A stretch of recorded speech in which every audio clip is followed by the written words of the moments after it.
Sementara itu di Perak, laluan utama di Kampung Lubuk Pusing, Cangkat Keruing terputus sejak 4 hari lalu sekaligus menyebabkan penduduk sukar untuk akses keluar dan masuk.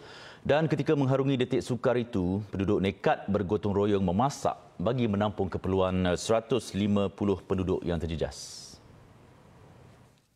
Inisiatif itu diambil penduduk kampung kerana mereka memahami kekangan masa dan tenaga anggota keselamatan yang perlu menyelamatkan mangsa banjir di 8 daerah di negeri itu.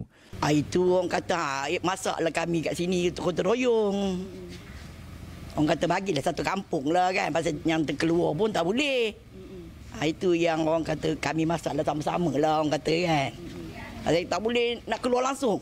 Udah kira hari Ahad tu, hari Senin lah. Sampailah hari ni.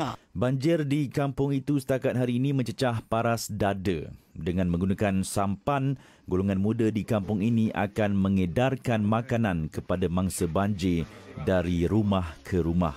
Kat sini lebih kurang dalam 50 biji rumah. So penduduk lebih kurang dalam sekitar 150 orang ke bawah lah. Kalau katakan ayam pun lebih kurang dalam 30 ekor.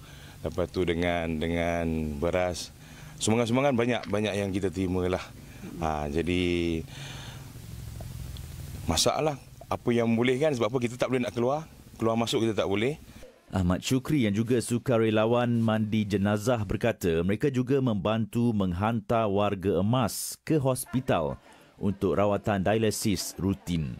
Jumlah mangsa banjir di Perak ketika ini terus meningkat dengan lebih 4,800 mangsa daripada 1,378 keluarga berlindung di Pusat Pemindahan Sementara PPS dan Manjung kekal menjadi daerah paling terjejas.